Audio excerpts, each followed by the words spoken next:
Assalamualaikum warahmatullahi wabarakatuh. Innal hamdalillah nahmaduhu wa nasta'inuhu wa nastaghfiruh wa na'udzu billahi min syururi anfusina wa min sayyiati a'malina may yahdihillahu fala mudhillalah wa may yudhlil fala hadiyalah.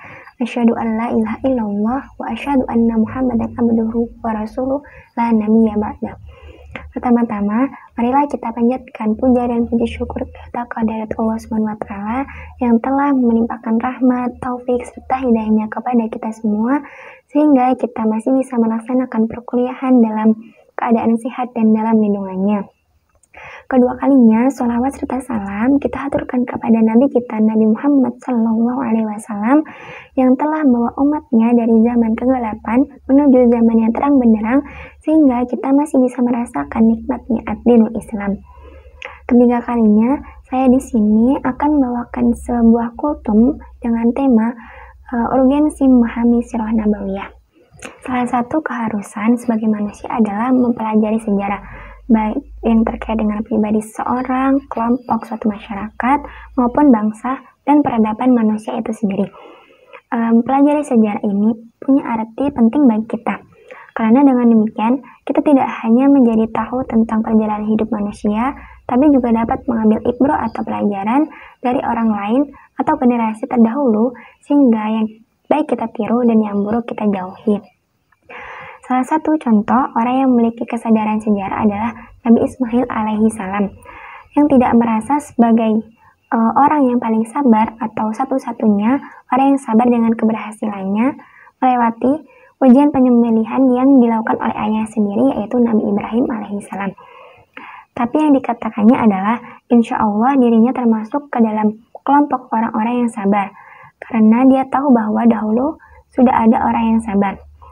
Allah Subhanahu wa Ta'ala berfirman menceritakan hal tersebut dalam Al-Quran surat As-Saffat ayat 102 yang artinya maka tatkala anak itu sampai pada umur sanggup berusaha bersama-sama Ibrahim berkata, "Hai anakku, sungguhnya aku melihat dalam mimpi bahwa aku menyembelihmu. Maka pikirkanlah apa pendapatmu?" Ia menjawab, "Hai bapakku, kerjakanlah apa yang Allah perintahkan kepadamu. Maka Allah akan mendapatiku termasuk orang-orang yang sabar." Kemudian manfaat dari memahami sirah dalam konteks diri kita sebagai umat Nabi Muhammad SAW, maka setiap kita tentu saja harus mengenal beliau agar kita bisa meneladaninya. Tapi upaya mengenal ini bukanlah sekedar mempelajarinya secara kronologis dari sebelum lahir hingga wafatnya, tapi juga harus dapat mengambil pelajaran dari berbagai peristiwa yang terjadi. Inilah hakikatnya memahami sirah nabawiyah. Di sini saya akan menyebutkan sekurang-kurangnya ada 3 manfaat yang kita peroleh dari memahami sirah nabawiyah. Yang pertama, memahami pribadi Rasul sebagai teladan. Allah Subhanahu wa Ta'ala telah menyatakan bahwa Rasulullah SAW merupakan suri tauladan bagi seorang muslim, sebagaimana dalam firman-Nya yang artinya sungguhnya telah ada pada diri Rasulullah SAW itu suri teladan yang baik bagimu, yaitu bagi orang yang mengharap rahmat Allah dan kedatangan hari kiamat, dan dia banyak menyebut Allah. Dengan memahami pribadi Rasulullah dari sirah nabawiyah, akan kita rasakan betapa ada kesenjangan yang sangat jauh antara pribadi diri kita dengan pribadi beliau. Dan karena itu kita harus berusaha semaksimal mungkin untuk mendekati kepribadiannya yang agung. Keteladanan ini bisa kita dapatkan dalam berbagai aspek kehidupan, baik dalam kaitan pribadi, keluarga, masyarakat, maupun bangsa. Bahkan kita dapati keteladanan dalam dakwah dan perjuangan menegakkan kebenaran ajaran Islam itu sendiri. Di antara contoh dari keagungan akhlaknya adalah ketika suatu malam istri beliau yang bernama Aisyah menunggu kepulangannya untuk membukakan pintu. Beliau menunggu hingga larut malam. Karena sudah lama menunggu, Aisyah pun kemudian tertidur, sehingga ketika dini hari Rasulullah pulang dan memberi salam serta mengutuk pintu hingga ketiga kalinya Aisyah tidak juga bangun. Maka Rasulullah pun tidur di luar rumahnya. Kemudian saat menjelang fajar, Aisyah terbangun dan amat terkejut karena mendapati Rasulullah yang dianggapnya belum pulang ternyata tidur di luar rumah. Tentu saja Aisyah meminta maaf atas kejadian itu. Tapi Rasulullah ternyata menganggap tidak ada yang perlu dimaafkan karena istrinya tidaklah bersalah. Kisah di atas menunjukkan kepada kita betapa agung akhlak Rasulullah SAW, dan keagungan itu akan terus kita dapatkan manakala kita mengkaji sirah nabawiyah untuk selanjutnya kita teladani dalam kehidupan kita masing-masing. Kemudian yang kedua, membantu ke arah pemahaman terhadap Al-Quran. Memahami sirah nabawiyah juga akan membuat kita terbantu dalam upaya memahami kandungan Al-Quran dan ajaran Islam secara utuh. Hal ini karena begitu banyak ayat Al-Quran atau ajaran Islam lainnya yang harus kita pahami dari ucapan, perbuatan, dan sikap Rasulullah SAW. Karena itu, salah satu sumber pemahaman terhadap ajaran Islam adalah hadis-hadis dari Nabi Muhammad SAW.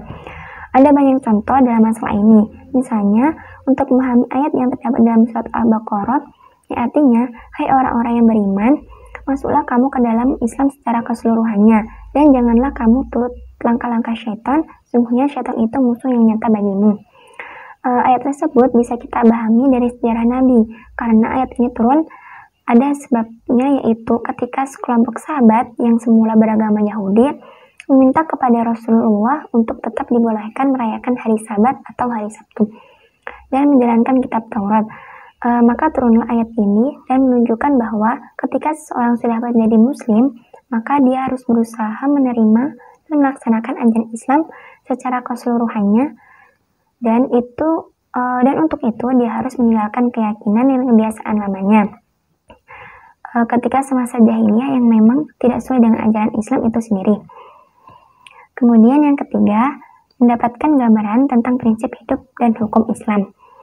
Dari sirah nabawiyah kita juga akan mendapatkan prinsip-prinsip hidup dan bagaimana kita menjalani hukum-hukum yang telah ditetapkan Allah. Dalam kehidupan seorang muslim, di antara prinsip hidup yang harus lekat pada dirinya adalah taat kepada Allah SWT. Karena itu, meskipun hukum Allah yang harus dijalankan itu berat, tetap saja harus ditaati.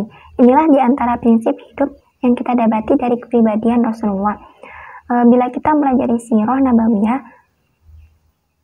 contoh dalam masalah ini diantaranya adalah adanya perintah Allah yang dirasakan oleh Nabi sangat berat untuk dilaksanakannya. Perintah itu adalah ketika beliau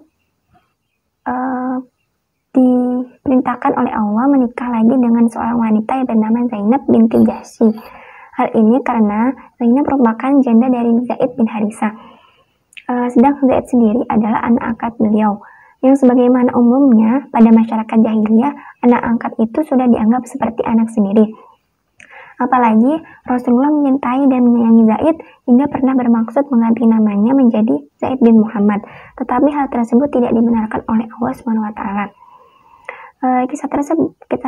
Kisah tersebut sekaligus memberikan gambaran kepada kita bahwa dengan kaji sirah nabawiyah kita akan mendapatkan gambaran tentang kesempurnaan ajaran Islam yang tercermin secara aplikatif dari pribadi Rasulullah SAW sehingga menjadi semakin jelas hakikat kebenarannya. Cukup sekian dari saya, bila ada kurang lebihnya saya maaf, karena kurangan itu datangnya dari saya dan kelebihan itu datangnya dari Allah. Billahi taufiq wal hidayah. Wassalamualaikum warahmatullahi wabarakatuh.